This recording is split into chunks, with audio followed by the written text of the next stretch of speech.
So remember a couple weeks ago in one of our videos, we were talking about the money that the government was giving, the stimulus money to people that we received, we were talking about what we were gonna do with it.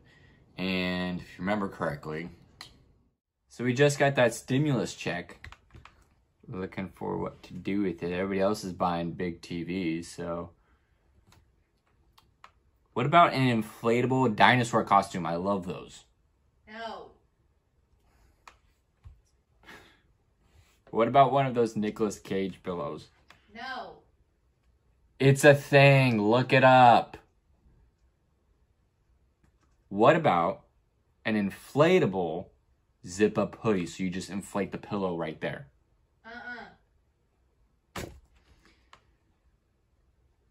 All right. So hear me out. It's discontinued. So it's a collectible. A discontinued Lego Millennium Falcon. Nope. It's expensive. What about a dog? We talked about this. Okay. What about a tiger? No way. Worth a shot. I've seen these in the game stores. It's a life-size Batman. Don't even think about it. How does she do that? What about adding it to our already saved money and buying a house? She didn't say no.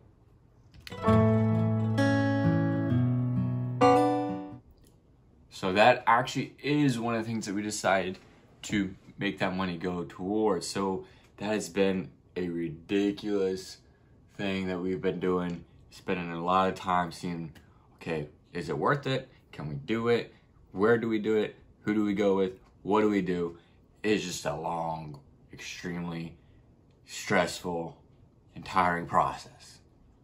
But we put an offer down on a house the other day, and we had to wait 2 days to find out if we got it. And it was the first house we looked at, and we got it. So in about a month, me and Mrs. Ailstock are moving into a townhouse style condo. Okay, looks like a townhouse, but it's not.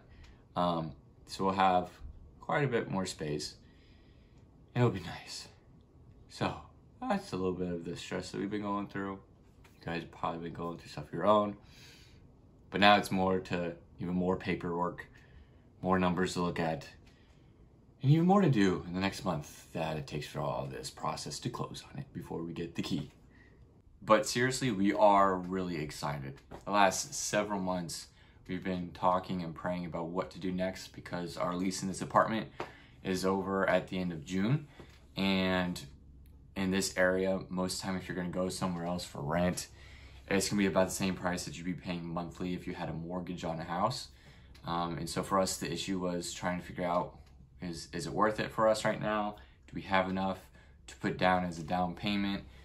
Down payment, for those who don't know, when you're buying like a car or a house, is something that you put kind of like a deposit down, an initial amount that covers a good chunk of the price. But then when you obviously take out loans, okay, so you're paying, the bank pays to buy it, and whatever's left of how much you didn't cover. So say you're buying a $20,000 car, there's no house worth much, $20,000 car, and you put $5,000 down as a down payment, then the bank is only having to pay $15,000, and the bank buys it, and you're paying the bank back.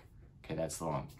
So you're trying to decide if we really could afford it with the down payment and everything, and then taxes helps, getting taxes back, and tax refund, and then the stimulus thing that really helped. But it's just awesome to see because we have a short timeline between the time that we decide that we wanted to buy, whether we're gonna try to buy, and the time that we need to get out. Because it takes, they say 30 to 60 days. With the lender that we're at, it should be 30 days between the time that you get your offer accepted on the house to the time that you actually get the keys. So we're in that period now where we have to hand in a lot of documents and things like that. So that's stressful, but it's not near as stressful as still going out almost every day looking at houses and not knowing what you're gonna do come the end of June. We know what we're gonna do. Okay, we actually can move in before that, so that's great. it's just a lot of stuff to do on top of the schoolwork, and with the close of school, it's pretty busy, but we got it, and we're excited, just like you guys are for the summer and what that means and all that kind of stuff.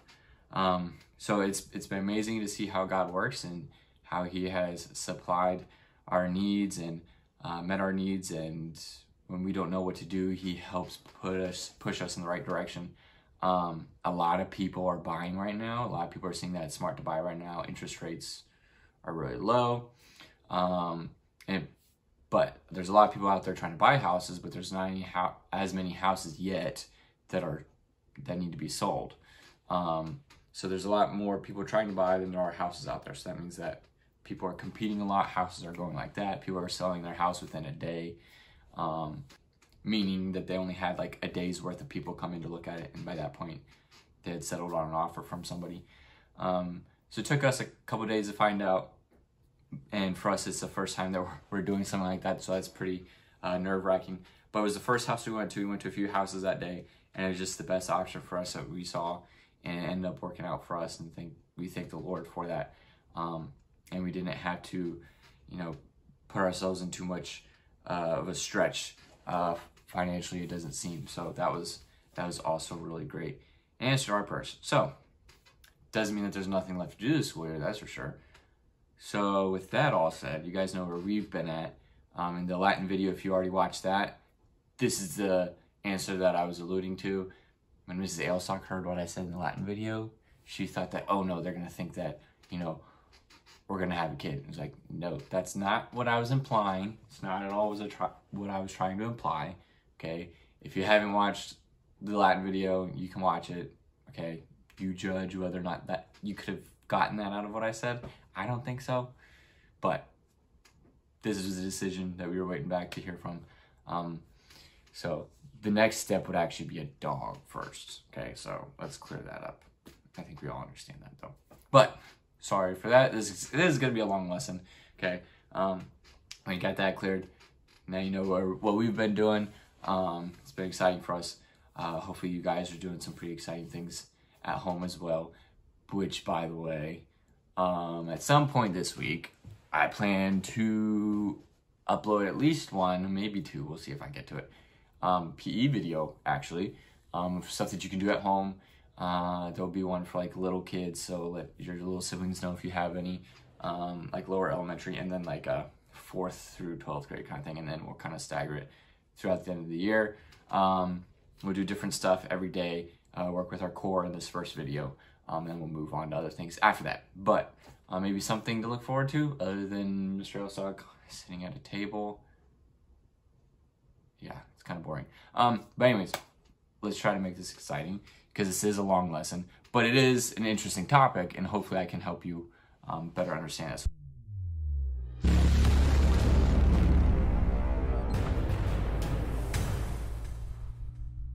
Let's go ahead and pray. Dear Heavenly Father, we thank you for this day. We thank you for just how you meet our needs, how you wake us up every morning. We thank you for that. And we pray for all those that are hurting, for those that are sick, for those that are in financial crisis, Lord. Just watch over and protect them. Put people in their path to comfort them.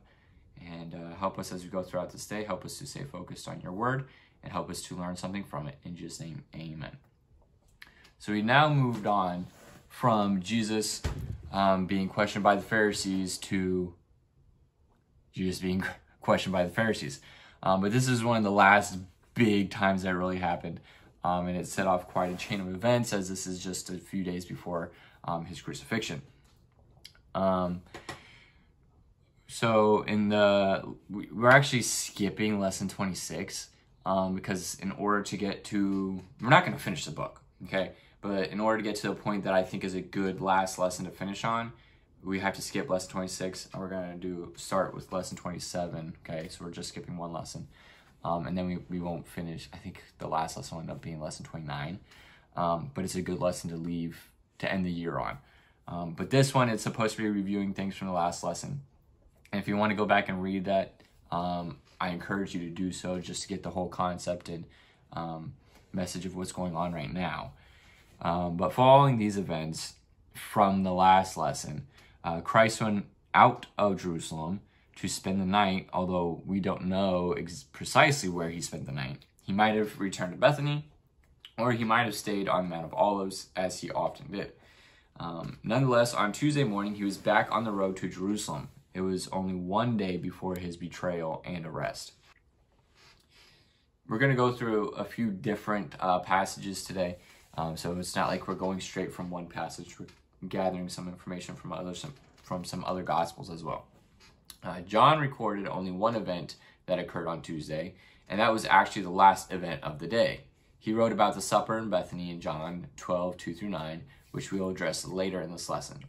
But first, we must go to the other three Gospel writers to learn about the other events of the day. The Tuesday with which this lesson deals has been called the Day of Controversy or Conflict. It marks the sharpest confrontation yet between Christ and the Pharisees. So if you think that other issues that we've seen between them was pretty bold, this one is even bolder. They were becoming increasingly concerned about Christ's growing popularity, his boldness in casting the money changers from the temple, and his power in healing the blind man and the lame. The Pharisees were continually meeting in attempts to decide how they could find a legal way of arresting Christ. Remember, they've always been trying to arrest him, but they were still trying to find that legal way where they could. Gaining a guilty verdict against him and thereby ridding themselves of him. They wanted him dead before the Passover supper on Thursday evening. It was already Tuesday, so they had to act quickly. Jesus knew that he would face that Tuesday, but he didn't hesitate to head back to Jerusalem early in the morning. On the way, the disciples were amazed to see the fig tree that Christ had cursed the day before dried up. And if you want to read about that, again, you can go back to the last lesson for that, lesson 26. Jesus then used that opportunity to teach them the power of faith and prayer. He promised them even more power than that if they would believe. When Christ arrived in the city, he began teaching in the temple, and the Pharisees interrupted him and presented to him at various times that day 4 test questions. If he failed to answer correctly in their mind, any of those questions, the Pharisees thought that they would have grounds to crucify him. Let's look briefly at each of their 4 questions. So let's go ahead and turn to Matthew chapter 21 and go ahead and read verses 23-27.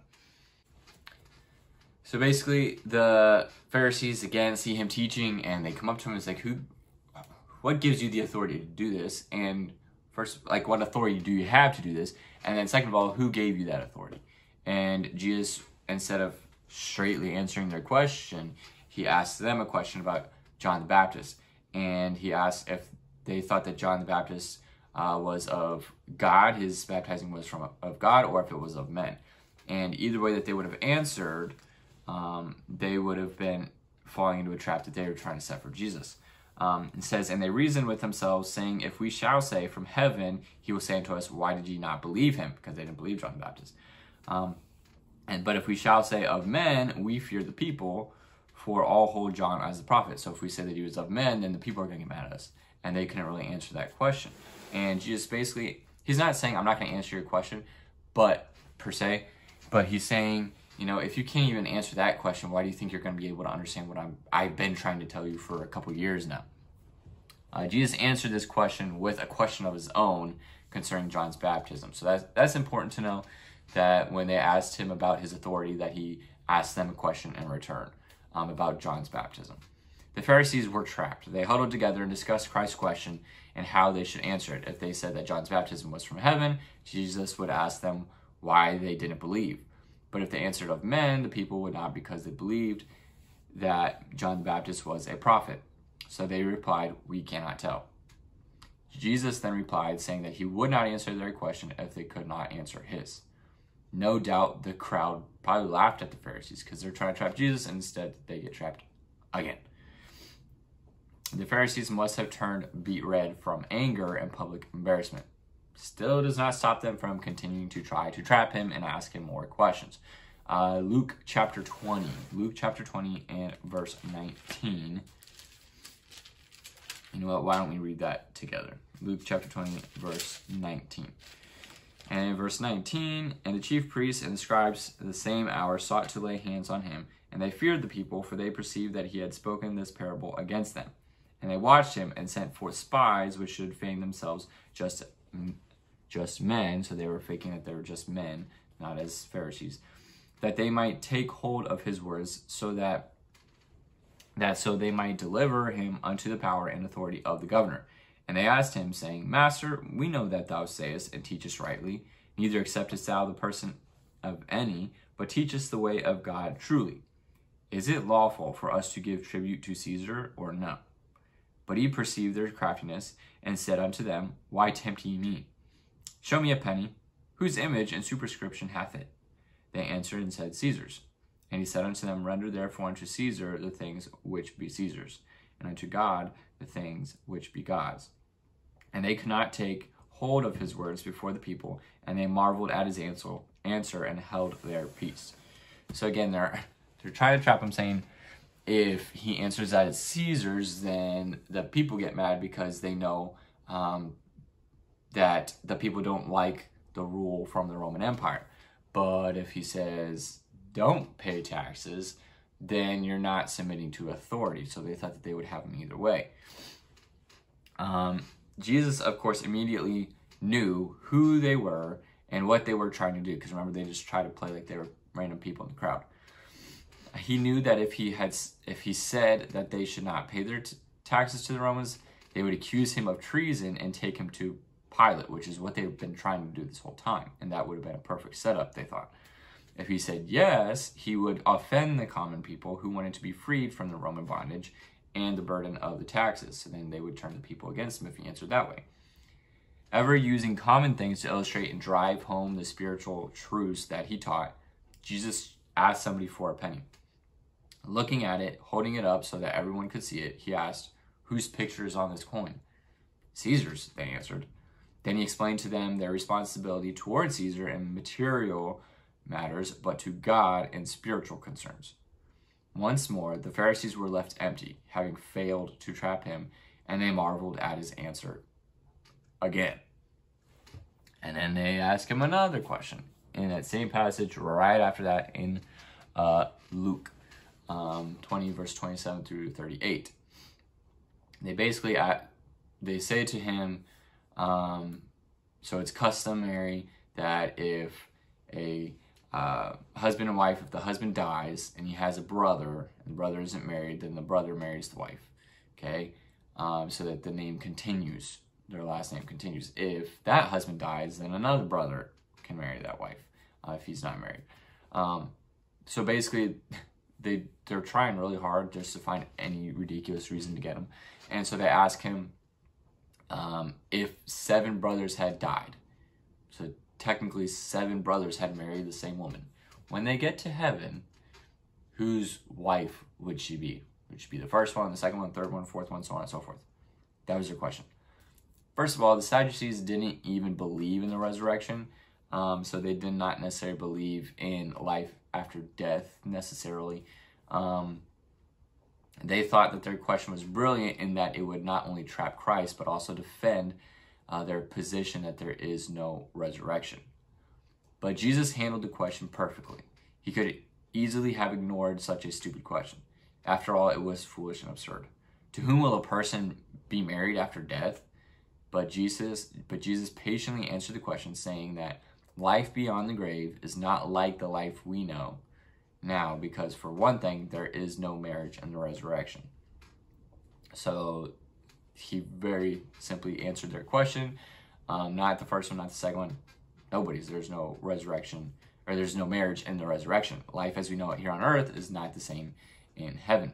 Furthermore, there is a resurrection. So he made sure to point that out, that there was a resurrection, which the Sadducees did not believe in. He proved this point by saying that Moses called God the Lord God of Abraham, Isaac, and Jacob. Then he asked them if God is the God of dead people. Because if Moses called God the Lord God of Abraham, Isaac, and Jacob, he's talking about people who have been passed. What? The God of people who are dead. No, he's not the God of dead people. Certainly not. Then Abraham, Isaac, and Jacob must still be living. So he's talking about the God of them because they are still alive, but not in our sense here on earth, but they are in heaven. Just like we talk about how we don't serve a dead G-O-D, God, okay, small G-O-D. We don't serve somebody that's dead. We serve a living God. Made sure to point that out in this answer. Christ and the commandments. Okay, so sorry, we didn't fill in those blanks. First one is Christ's authority. Second one is Christ and taxes. Okay, Christ's authority, Christ and taxes. Third one, Christ and the resurrection. Christ and the resurrection. And then the fourth question that they were trying to trap him in was Christ and the commandments. Okay, so Christ's authority, Christ and taxes, Christ and the resurrection, and Christ and the commandments. And this is found in Mark chapter 12. Mark chapter 12, verses 28 through 34. A lawyer sent by the Pharisees asked Christ this question. Go ahead and read that passage. All right, so we're talking about a lawyer here, somebody that knows the law from the Old Testament extremely well. And he asked Jesus what the first commandment is. Like, what's the most important question? It was a question that was often discussed in the schools of the rabbis. Some people said that the commandment relating to the Sabbath was the greatest of all commandments. Other people set the highest value on the laws relating to sacrifices. So they wanted to get Jesus' input on this and hopefully trap him somewhere in that. And again, the Lord met the test, stating that the greatest commandment is to love God with all that we are and possess. To love God with all thy heart, soul, mind, and strength. And so that's important to know how they answered that question. How did Jesus answer what was the most important commandment, or what was the first commandment? And it was to love the Lord thy God with all thy heart, with all thy mind, with all thy soul, with all thy strength. The book says to love God with all that we are and possess. Okay, so it just simplifies that verse a little bit. The Lord also offered a commandment that he said ranked second, to love our neighbor as we love ourselves. Once more, he had defeated the Pharisees. He had given the perfect answer. They could not argue with his doctrine. So first of all, loving the Lord thy God with everything that you have, and then treating your neighbor as yourself, that pretty much covers it. Then after this, we see where Jesus kind of turns the table a little bit. When they were trying to attack him, it does not end so well for the Pharisees. After having backed the Pharisees into a corner by his very astute answers to their 4 questions, Jesus then confronted them with a question of his own. He asked them how the Messiah could be David's son when David called him Lord. Like that doesn't seem to make sense if you think of the order of a timeline. So if the prophecy said that the Messiah was to come through David's line, then that would mean that it would come after David. The Messiah would come after David. But David called him Lord, which means that, okay, we're talking about a time thing that most people don't understand here. The Pharisees definitely did not. And it reveals their ignorance, okay? So ignorance goes in that blank. The Pharisees were confounded, and they didn't dare ask him another question after that. Mark added in his gospel account, however, that the common people heard Christ gladly. So in other words, the common people were probably laughing inwardly, if not openly, at the ignorance of their so-called well-educated leaders. Because you can think about it, they've been looking up to these leaders all their life about knowing so much about Scripture, and then Jesus comes into the picture and he does all these marvelous things, and these people look like they're just jealous the whole time. And every time they try to get him put in a corner, they end up being the ones put in a corner. Then Jesus completely routed the enemy by launching into his most scathing denunciation of the Pharisees. Matthew devoted the entire 23rd chapter of his gospel to Christ's rebuking message. So he rebukes the hypocrisy. And you want to know that this is where Christ denounces, because denunciation is different than denounce, okay? Or spelled different. It's the same process. He denounces the Pharisees. So if the question was by chance on a quiz, what was the object of Christ's most fierce denunciation, it would be the Pharisees. He's just railing all over the Pharisees. Christ called the Pharisees hypocrites, blind guides, fools, wide sepulchres, murderers, serpents, and a generation of vipers. He accused them of pride, egotism, laziness, sending souls to hell, straining out a gnat while swallowing a camel, inward filthiness, and murdering the prophets. This bold denunciation of the most respected leaders of Judaism proved that Christ was no sissy. He knew the hatred in these men's hearts, and before he died, he was bound to reveal them to the common people for what they were. Then we move on to Jesus teaches on the Mount of Olives. His mission was accomplished. Jesus then left the temple. The Pharisees were seething with anger. As Christ and the disciples left the temple area, the disciples asked him about the rebuilding of the temple. It's important to know that as they were leaving the temple, the disciples asked Jesus about the rebuilding of the temple. He had said that it would be destroyed. They wanted to know when all of those things would happen. The Lord crossed the Kidron Valley, climbed the Mount of Olives, and gazed out over the city. There he delivered a sermon about the events of the last days. And then we move on to Jesus arrives in Bethany. By this point, it was evening, and Jesus was tired and hungry. Arriving in Bethany, he found a meal prepared in his honor at the home of Simon the leper, whom Jesus probably had healed. So Jesus goes to Bethany to have a meal at the house of Simon the leper.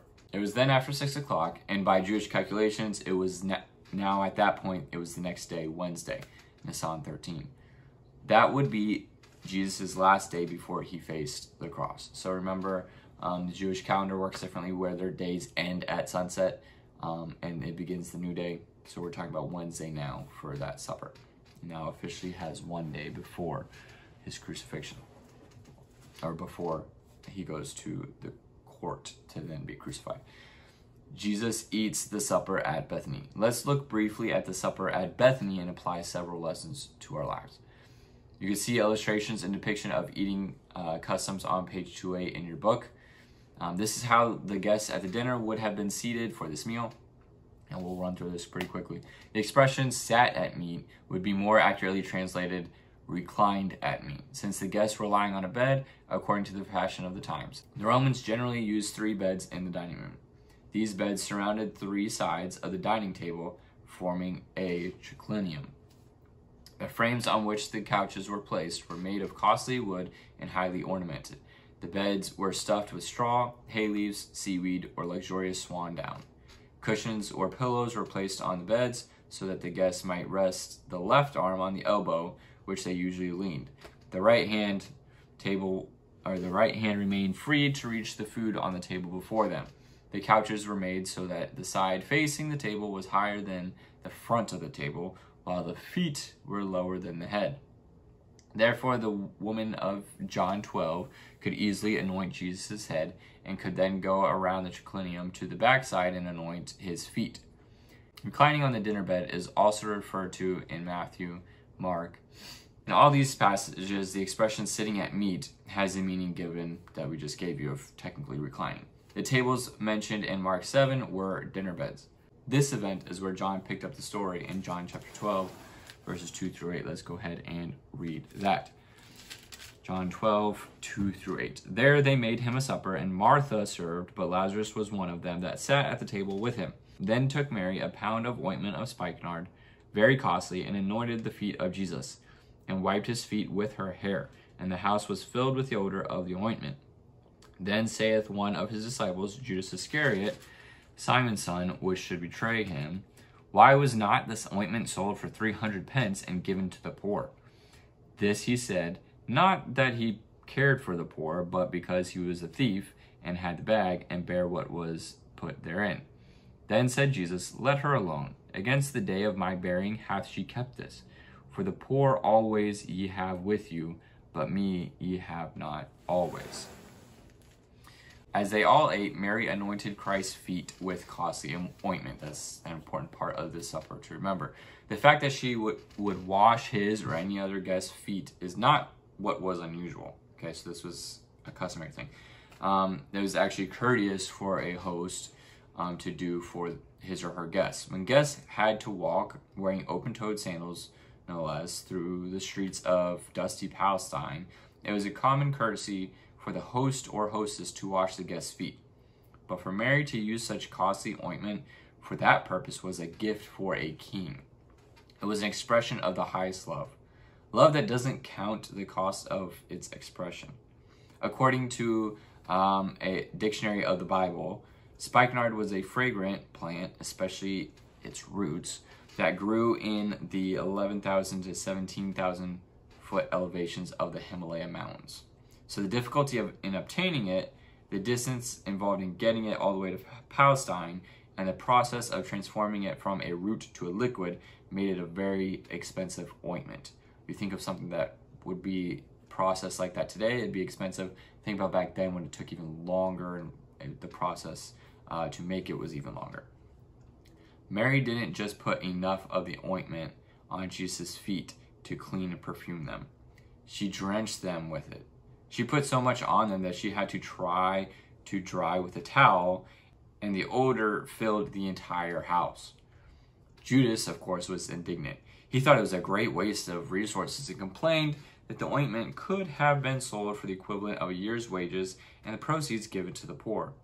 But Jesus rebuked Judas, "Leave her alone." He knew that Judas's concern was not for the poor. He was a thief and wanted the money for himself.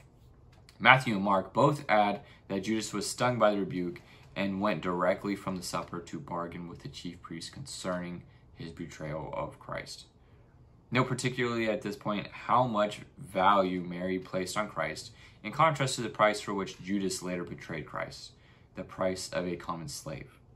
Judas was by this point convinced that Jesus would not become the king. He knew that the Pharisees wanted to put him to death. The opinion polls seemed to be swinging to the opposite extreme, and because he was an opportunist, Judas was willing to switch sides and turn against his leader. Christ had publicly embarrassed him, so he determined to sell Jesus for 30 pieces of silver, which back in Exodus was the cost of a slave. But let's consider more closely the actions of each of the three major characters in this story: Mary, Judas, and Jesus. And these are the fundamental parts of this lesson. Shorter than the rest of the lesson, but fundamental. The act of one who truly loves the Lord. That's the first one. The act of one who truly loves the Lord.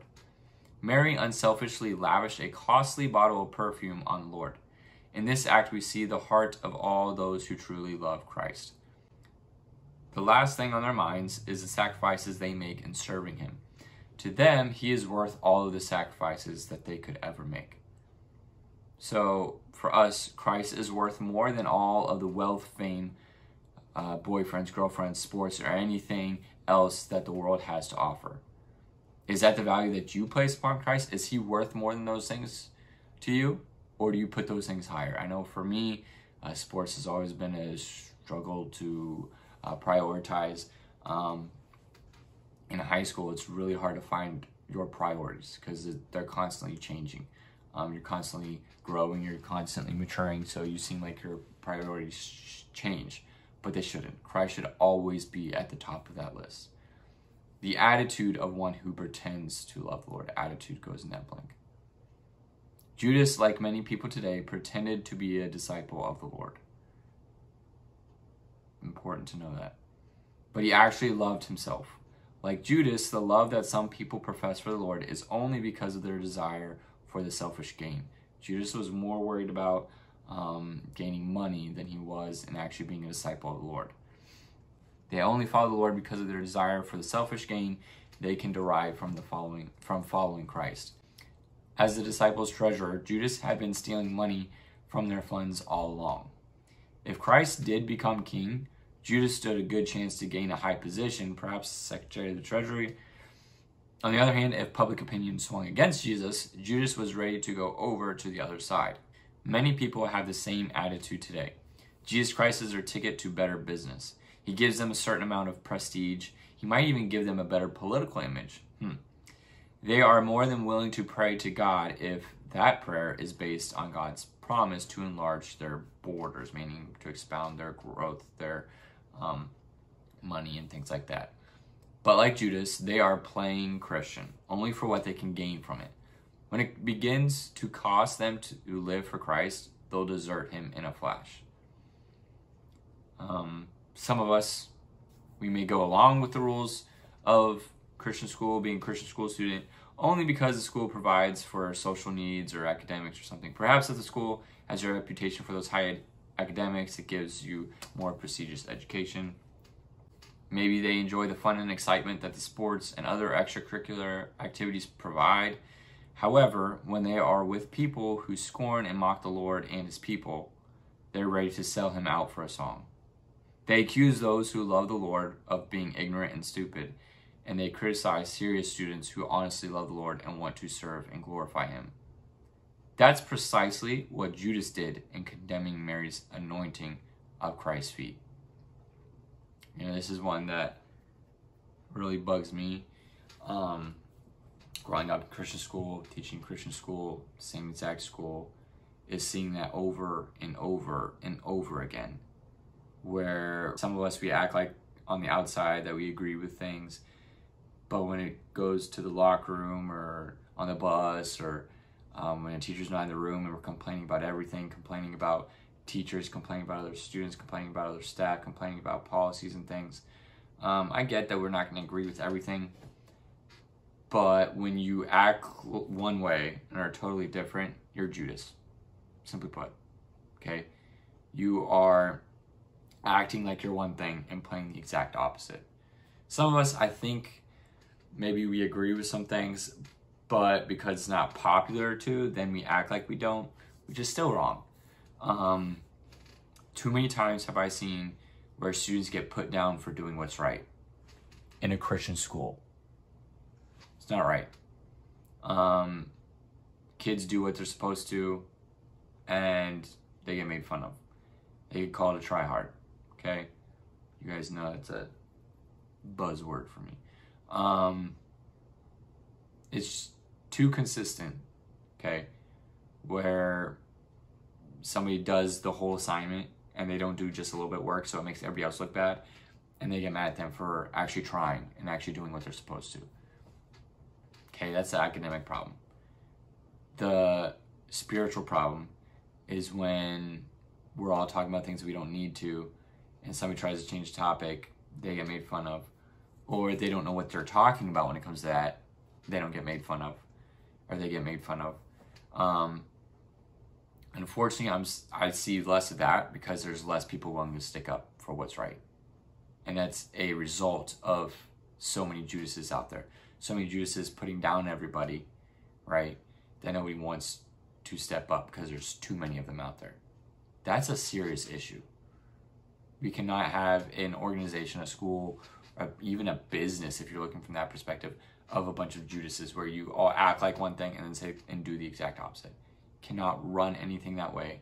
And you will see what happens with Judas's life, that he ended up paying for that. Even if you don't see any physical harm, there's just stuff that happens to you inside that you can never recover from playing the role of a Judas. And then that last blank, the answer of Jesus. He knows men's heart. Answer goes in the blank. Jesus' answer to Judas's condemnation proved that he knew Judas's heart. He knew that he was selfish. He knew that he was just a pretender. And God knows each of our hearts as well. So are you for real, or are you like Judas too? God knows. All right, the quiz this week, and I'm just going to leave it at that because that should be enough to really work in your heart, hopefully. Especially in a time that you have a lot of time to self-reflect. It should hit you hard. Quiz this week should be relatively easy. So if this lesson was long, okay, studying for the quiz should not be too difficult. I know that was a lot of information, but it will be a multiple choice quiz, and I'll even let you know that multiple choice in that it asks about what group of people or what person did certain objects, did certain actions.